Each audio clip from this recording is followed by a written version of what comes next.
जानकारी, जैसे कि वो मेरे सामने एक डिक्शनरी खोल के बैठ गए। जबरदस्त नॉलेज के टीचर्स थे। It called for a child center approach. Child center approach तो शुरू से रहा है। We can not have teacher center approach in classes, right? Classes में हमें चाइल्ड सेंटर होना बहुत जरूरी है, ताकि हमारे बच्चों के ऊपर हम फोकस कर सके, उनकी प्रॉब्लम्स को सॉर्ट आउट करें, डाउट्स क्लियर करें। ना कि हम टीचर सेंटर करेंगे तो क्या होगा, बच्चे नहीं समझ पाएंगे और कोई टीचर सेंटर क्लास में डेवलपमेंट नहीं होगी, ग्रोथ नहीं होगी, लर्निंग नहीं होगी। So it is from the beginning child center approach, child center class. Next is about operation blackboard was launched to improve the condition of primary schools. Primary schools के लिए, ये मैं आपको क्यों बता रही हूँ, इसके ऊपर अभी एक हैंड आउट आएगा आपके पास, इसीलिए बता रही हूँ। एक एक्टिविटी है कि चाइल्ड सेंटर अप्रोच के बाद ब्लैकबोर्ड, ऑपरेशन ब्लैकबोर्ड किया गया था प्राइमरी बच्चों के लिए, ताकि बच्चों का फोकस कुछ ब्लैकबोर्ड की तरफ हो, कुछ देखे, कुछ पढ़े, कुछ वहां से समझे, सिर्फ और सिर्फ किताबी भाषा ना हो। और टीचर की एंगेजमेंट भी होनी चाहिए कि वो ब्लैकबोर्ड में क्या लिखकर पढ़ा रही। हमने कई पिक्चर्स में देखे हैं ना, एक तो मुझे याद आ रहा, नरगिस का पिक्चर थी, नरगिस गाना गा रही है, उसमें लिख रही है और गाना गा रही थी, ब्लैकबोर्ड ऑपरेशन चला है वो। और ब्लैकबोर्ड आज भी इंपॉर्टेंट टीचिंग एड है आपके लिए। नाउ ऑल्सो क्लास में ब्लैकबोर्ड के बिना classroom is not a classroom.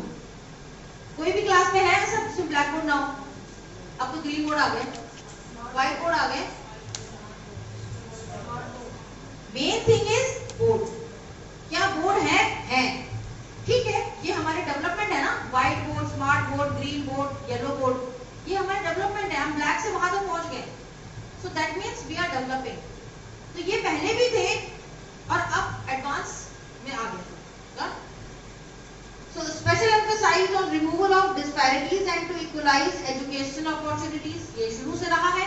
और ये आप में भी, जैसे एक मैम ने मुझे कहा था कि मैं मॉरल्स बच्चों को पढ़ाती हूँ, तो जो हम मॉरल पढ़ा रहे हैं वो सिर्फ एक टीचर का रोल नहीं है, वो आपका, सबका, मेरा, सबका है कि हम बच्चों के अंदर ये कैसे एम्फसाइज कर सके, कैसे उनके अंदर ये घुसा सके कि उस बच्चे को ये चीजें सोशल लाइफ होनी चाहिए। कैसे उसके अंदर हम महसूस कराएं कि तुम्हारे अंदर डिस्पैरिटीज रिमूव करनी है, इक्वलाइजेशंस डालनी है। कैसे वो ये फील करे कि मैं इक्वल हूं।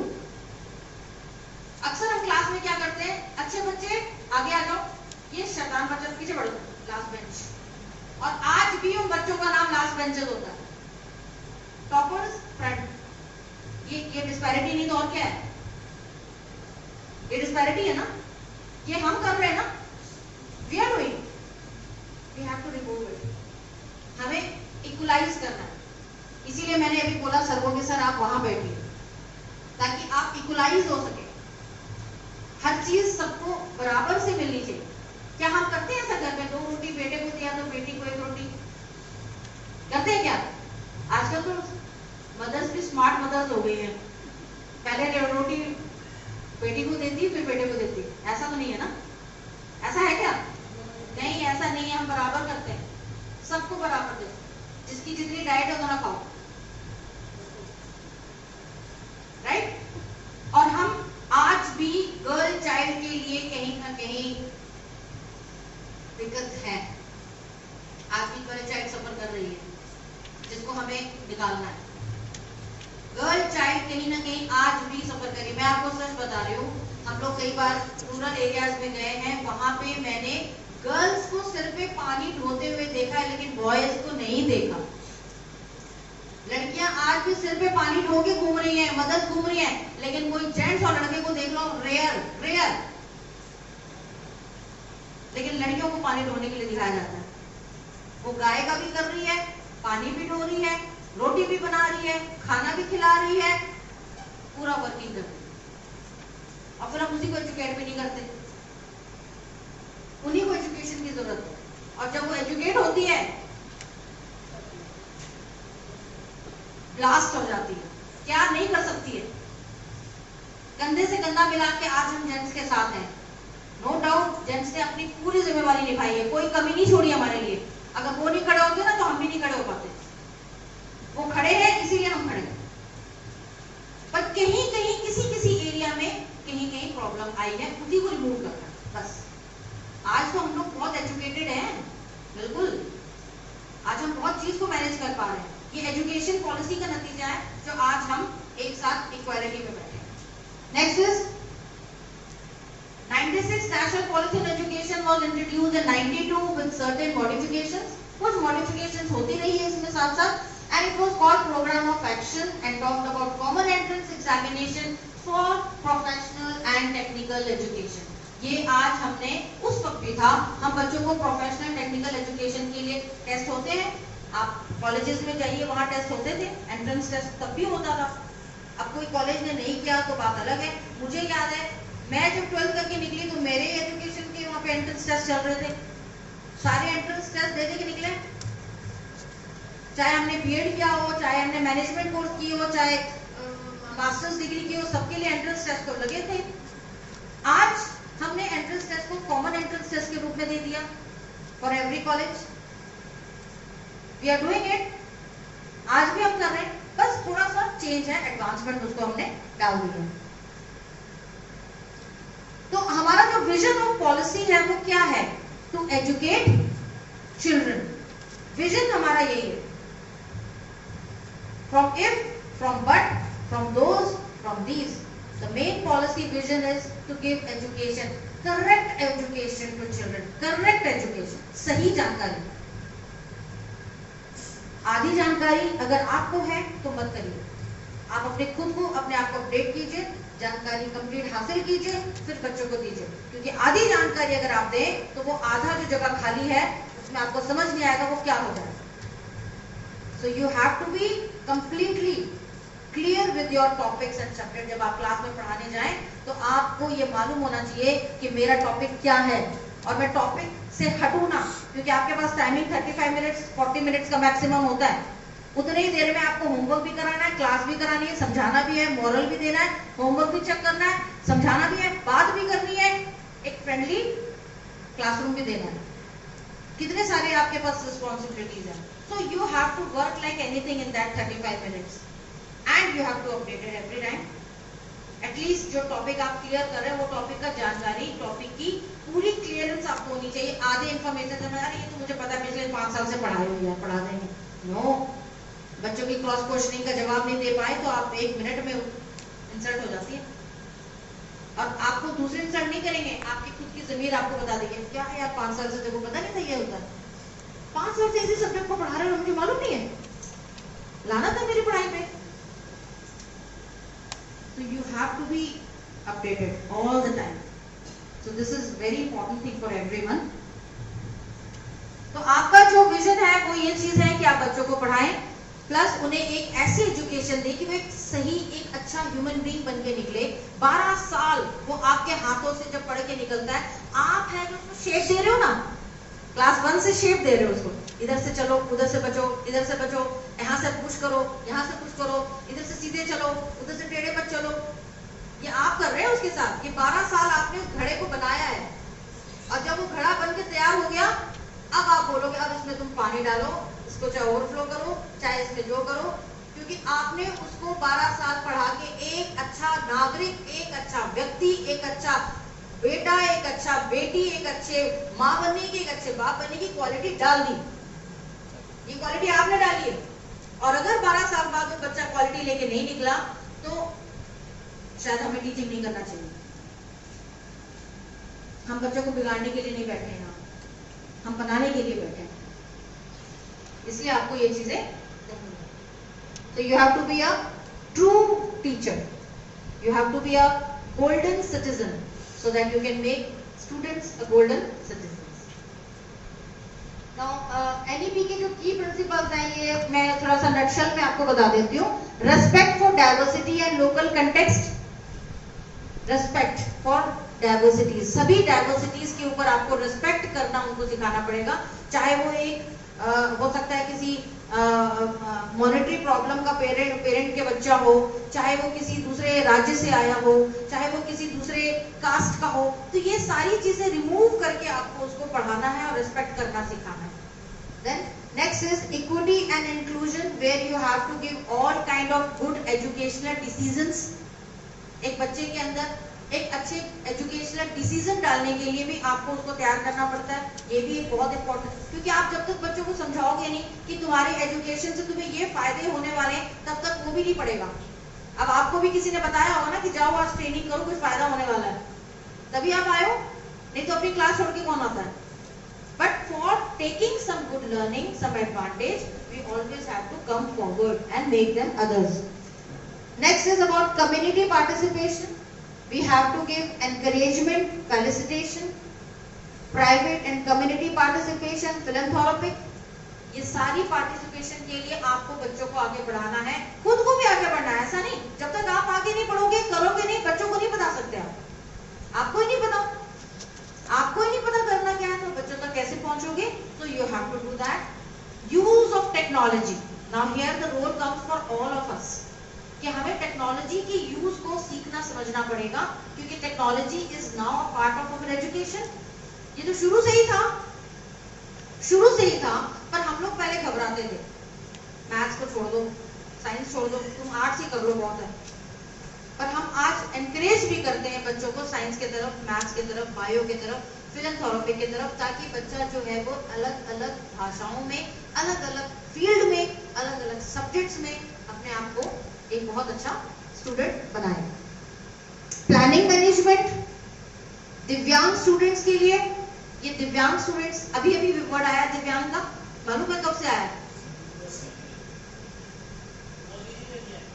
हाँ जी, मोदी जी ने दिया। कब से दिया? राइट, आप बहुत अपडेटेड हैं सर।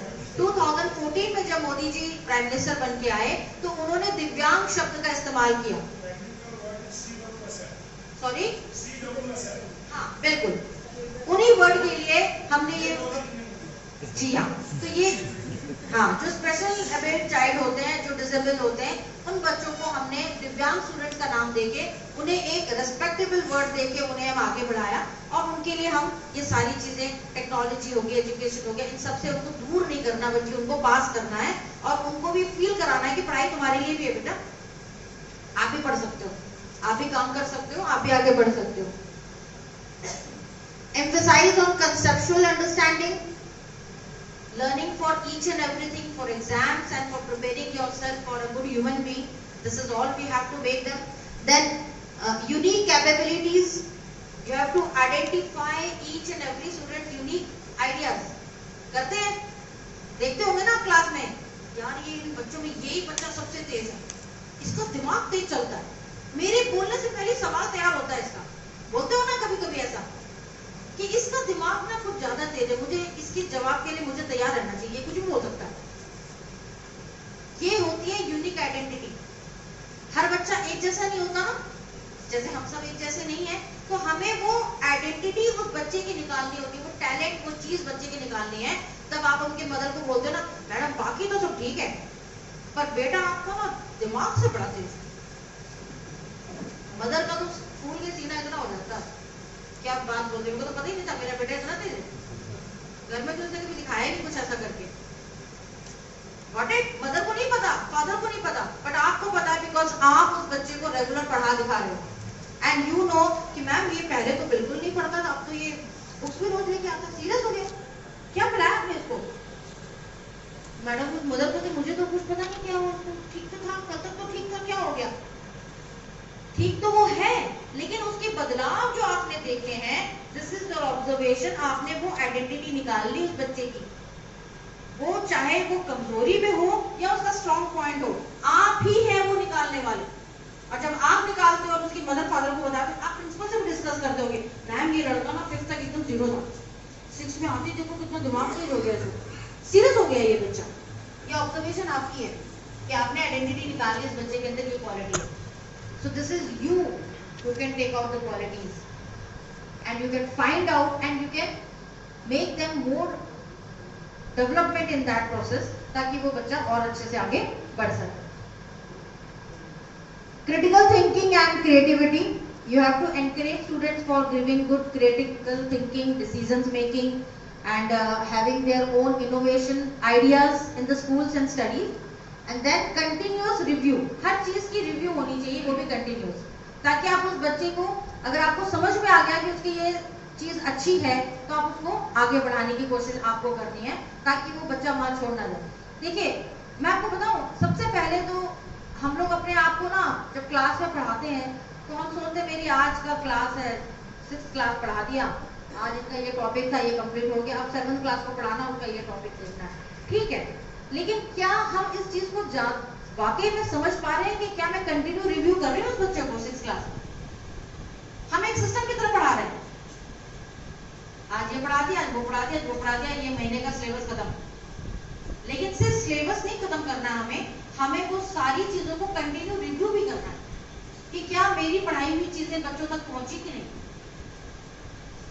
एक लेसन 2 लेसन का, मान लीजिए एक महीने में 2 लेसन का आपका सिलेबस होता है, आप 2 लेसन पढ़ा रहे तो वो 2 लेसन के अलावा आपने क्या दिया, किसी लेसन पढ़ाया, एक्स्ट्रा क्या दिया, कुछ नहीं, उसी लेसन को पढ़ाते गए, उसी के क्वेश्चन, उसी के आंसर, उसी के क्वेश्चन, उसी के आंसर।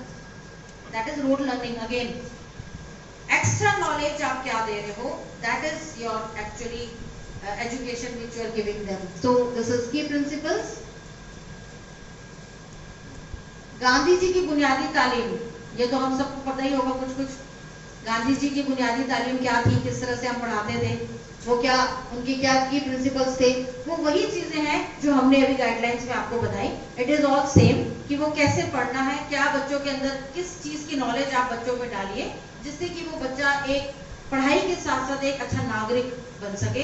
कानूनी नॉलेज कितनी देते हैं हम लोग, सिवाय सोशल साइंस टीचर की कोई नहीं देता होगा, क्योंकि ये सारी चीजें सिविक्स की बुक में आती है, एनवायरमेंट बुक्स में आती हैं, ये कुछ चीजें एनवायरमेंट ईवीएस की बुक्स में भी आती हैं जो आप बच्चों को पढ़ाते हो कि क्या चीजें हैं। इसके लिए आप भी नॉलेजेबल रहिए। बहुत अपडेट्स हो गई हैं, अभी काफी चेंजेस आ गए हैं, मेंबरशिप में चेंजेस आ गए हैं, कितने मेंबर बन चुके हैं उसमें बदलाव आ रहा है, फीमेल को कहाँ कहाँ आगे बढ़ाया जा रहा है, कहाँ कहाँ पे सरपंच में फीमेल को आगे डाला जा रहा है,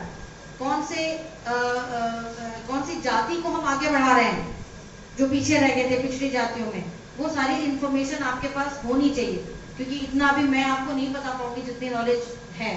so you have to be a good learner.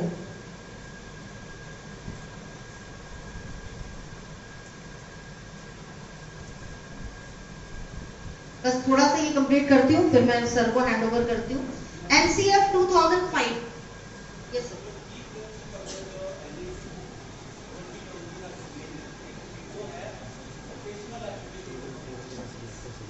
बिल्कुल है, वहां तक अभी मैं आई नहीं हूँ, भी आऊंगी वहां। हाँ, की प्रिंसिपल्स अभी बहुत सारे हैं सर, वो सारा डिस्कस करेंगे, कुछ सर भी बताएंगे अभी आपको, मैं अकेले नहीं बता पाऊंगी, सर को मुझसे ज्यादा नॉलेज है, वो आपको और ज्यादा चीजें बताएंगे की प्रिंसिपल्स। तो मैं थोड़ा सा ये बेसिक स्पिरिट बता देती हूँ, जो हमारे एनसीएफ के पीछे जो बेसिक स्पिरिट है, जो बहुत इंपॉर्टेंट नॉलेज है जिसको हमें पढ़ना है, रखना, हमने बनाया स्पेशली इसी चीज के लिए है, that you have to be constructivism, believing in ability of child to construct the knowledge. You have to do that. We have to believe that we have to make the good abilities in a child, जिससे कि वो बच्चा एक सही knowledge को पकड़ के चले। नॉलेज इसलिए मैं बार बार कह रही हूँ, नॉलेज आपके पास भी कंप्लीट हो जिससे कि आप बच्चों को नॉलेज दे सके। Another is freedom to learn and participate. बच्चों को फ्री, अगर हम क्लास में पढ़ा रहे हैं और हम बच्चों को क्या बोलते हैं, सवाल नहीं करोगे जब तक मेरा लेक्चर खत्म ना हो जाए, चुप करके बैठ जाओ। हमने उनकी फ्रीडम छीन ली, सवाल पूछने की, बोलने की, बताने की। अब बच्चा चुपचाप बैठा है, चलो टीचर बोल रही है, बोलिए, जब तक वो बोलना खत्म नहीं करेगी मैं पूछ नहीं सकता। वो हमने बच्चों की फ्रीडम छीन ली। So we have to give them freedom for asking questions, learning. जब तक सवाल नहीं होगा तब तक लर्निंग नहीं होगा। जैसे सर ने एक बात बोली, ये क्या है, इट्स अ लर्निंग प्रोसेस। किसी चीज को लर्न करने के लिए सवाल उठने चाहिए, तभी जाके आप उस चीज को लर्न करते हो। Teachers as an autonomous facilitator, ये होती है टीचर जो है वो क्लास में पूरी तरह से फैसिलिटेटर होती है, जिससे कि वो सारी चीजें आपको पढ़ के लिख के समझाए। वो बोर्ड का यूज करती है, वो बुक का यूज करती है, वो नॉलेज का यूज करती है, वो अपने आर्ट का यूज करती है, वो अपने दिमाग का इस्तेमाल करती है, एक्टिविटी क्लास में कराती है। बच्चा सो रहा होगा तो उसको जगा देती है ना। ये काम हम टीचर्स करते हैं, इसीलिए हम ये सारी चीजें जो है टीचर को हमने बहुत इंपॉर्टेंट रोल दिया हुआ है। इसलिए टीचर्स को हम लोग बहुत एक सेफर जोन होते हैं। पेरेंट्स क्या करते हैं, जब स्कूल में बच्चे आते हैं तो 6 घंटे आपको फोन करके तो नहीं पूछते ना मेरा बेटा कैसा है मैडम, पढ़ रहा है कि सो रहा है। किसने फोन किया आज तक किसी पेरेंट ने? कभी नहीं करते। 6 घंटे उनको लगता है मेरा बच्चा बिल्कुल सेफर जोन में है, स्कूल में बैठा है, कोई चक्कर ही नहीं, कहीं घूमो कहीं चले जाओ, कोई काम कर लो, they are free to work because they are free. क्योंकि 6 साल तक जब आप बच्चे के पास हो तो वो कितना, ये देखो कितना बिलीव है पेरेंट्स का आपके ऊपर कि मेरे बच्चे वहां सेफ है और कहीं हो ना हो स्कूल में safe. So you are really great facilitators जो आप इतना काम करते हो और इतनी तरह से बच्चों को एक क्लास में 30 to 40 स्टूडेंट्स मैनेज करते हैं हम लोग। घर में बच्चे 2 पेरेंट्स और 2 बच्चे सिर खा जाते हैं। कोरोना के टाइम पे पेरेंट्स यही बोलते थे मैडम कि बच्चों को कुछ तो बोलो, कुछ तो समझा दो, तो थक गए। 21 दिन जो पहले का लॉकडाउन लगा तो उसी में पागल हो गए थे। हमारा जो इवैल्यूएशन होता है वो हमें उनके स्ट्रेंथ को ज्यादा देखनी चाहिए, उनकी वीकनेसेस को रिमूव करना चाहिए। वीकनेस को ऐसा नहीं कि छोड़ दे, ठीक है तुम्हारी ये चीजें कमजोर उसको छोड़ो, नहीं, उसको रिमूव करो। स्ट्रेंथ को देखो, जो आपने स्ट्रेंथ देखा वो आपकी यूनिक आईडी थी, और उसके साथ उसकी वीकनेस को रिमूव करना हमारा बेसिक स्पिरिट है एनसीएफ के लिए। Quality, quantity and universalization, this is also very important as a NCF. हम क्वालिटी दें, हम क्वांटिटी मेंटेन करें और साथ में हम अपने यूनिवर्सलाइजेशन को भी साथ साथ प्रोसेस में रखें, ताकि ये सारी चीजें, देखिए कितना हमें ग्लोबलाइजेशन होना पड़ता है कि नहीं? कितना ग्लोबलाइजेशन है हम लोग, और हमें करना पड़ता है so that you can prove yourself that you are a teacher, not good and bad teacher. You are a teacher, obviously you are a teacher. Good तो है ही, bad का तो नाम ही नहीं आ सकता। अगर कोई कहता है ना कि you are a good teacher, that's a wrong sentence for anyone. मैं कभी उस चीज को फेवर नहीं करती। How can you say good teacher? That means there is a bad teacher also. उसका दूसरा पहलू है। How can you say a teacher a bad? इतना पढ़ लिख के इतना दिमाग खर्च करके हम लोग यहाँ तक पहुंचे हैं, हम बैड कैसे हो सकते? क्वेश्चन है ना हमारे ऊपर ये। सो वी कैन नॉट से दिस लाइन, कभी किसी के लिए ये लाइन यूज ना करें कि you are a good teacher. Teachers are always awesome, they are grateful, they are knowledgeable, so many qualities and adjectives we have. Last is about commitment to democratic values and ways, this is also important. Commitment होती है हमारे NCF ने हमें बताया है कि we have to be committed for our work, we are committed for our education, for our all the development which we are having, so that what we are doing. तो NCF ने ये बहुत सारी चीजें हमें बताई हैं, और इसके साथ साथ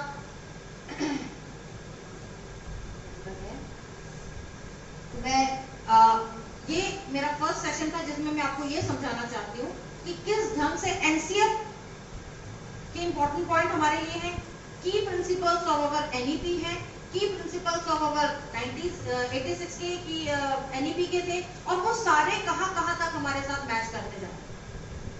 और इसका नॉलेज आपको एक बुकलेट मिली होगी, शायद मिली है? Yes ma'am. हाँ, उसको आप रीड करना जरूर, पढ़ना थोड़ा सा भी पढ़ोगे तो आपको धीरे धीरे वो चीजें समझ में आने लगेगी कि उसमें क्या क्या चीजें हैं, और वो आप उसको कर सकते हो। इसी के साथ आपका एक नेक्स्ट सेशन में सर आपके साथ एक एक्टिविटी कराएंगे। तो मैंने एक छोटी सी एक्टिविटी आपके साथ कराई, and I am very happy कि आप सबने बहुत अच्छे से उसको पार्टिसिपेट किया with your adjectives and with the knowledge. So now this session is clear everyone. आपको कुछ समझ में आया? नहीं आया तो I think question must come out, question आने चाहिए। सॉरी सर, ओके बोलिए। ये लाइट ऑन कर देंगे प्लीज। हाँ,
question was that why only girl child are being focused.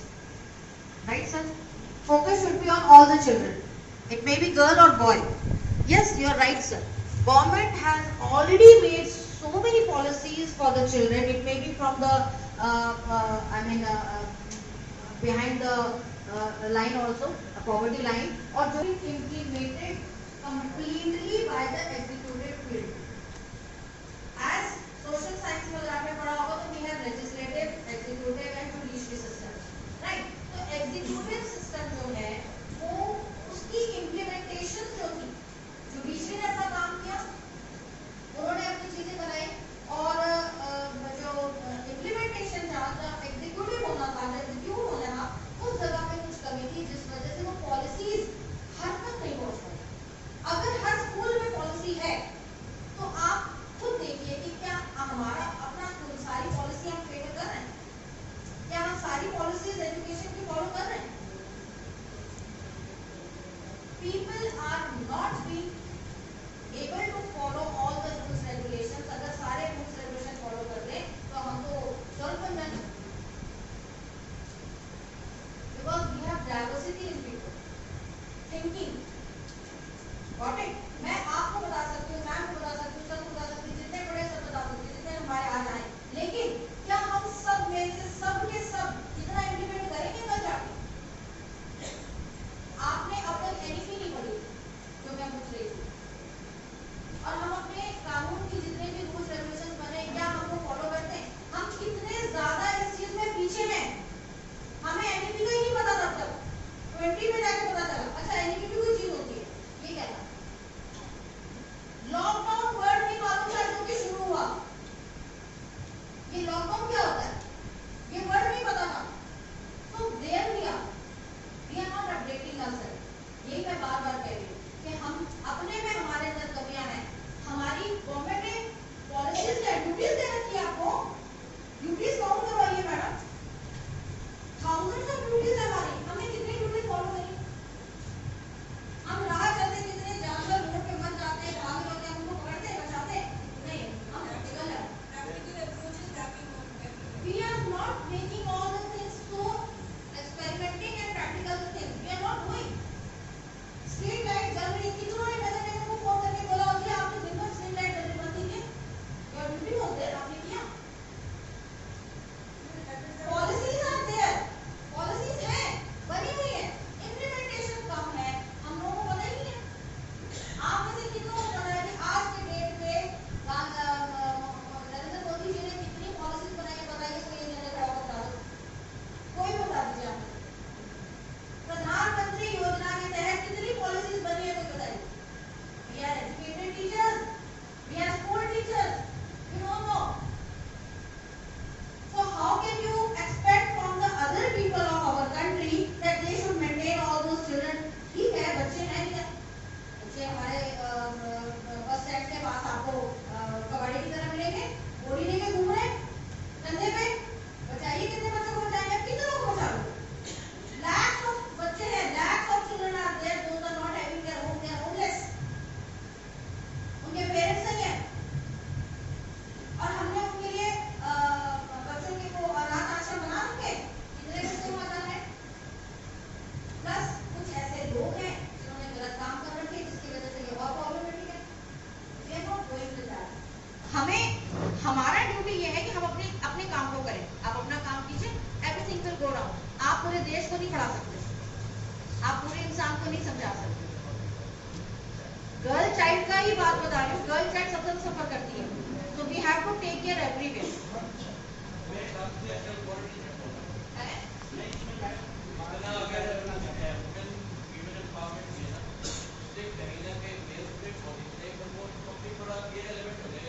नहीं, टॉपिक रिलेवेंट है, मैं मानती हूँ, लेकिन मैं बताऊँ आपको, हम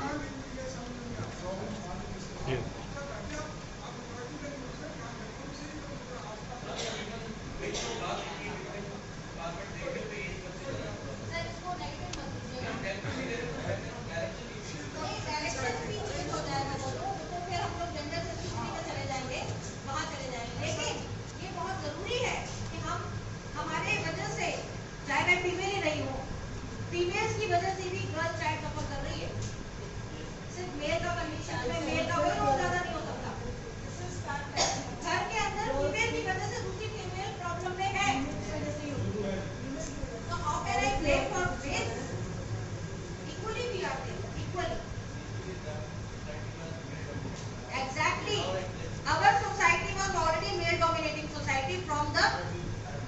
नहीं, राजाओं की तरफ से जाके देख लो तब भी यही हाल था।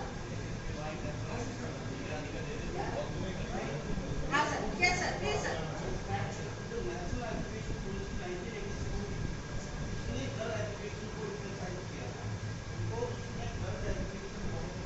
पीछे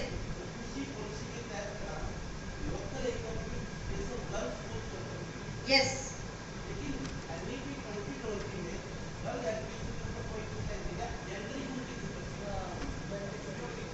उसका रीजन क्या है कि गर्ल चाइल्ड के ऊपर ऑलरेडी स्कूल, आप देखिए गर्ल स्कूल लिखे हुए आते थे, girl school, only girl school, boys होते को एजुकेशन स्कूल नहीं होता था वो, लेकिन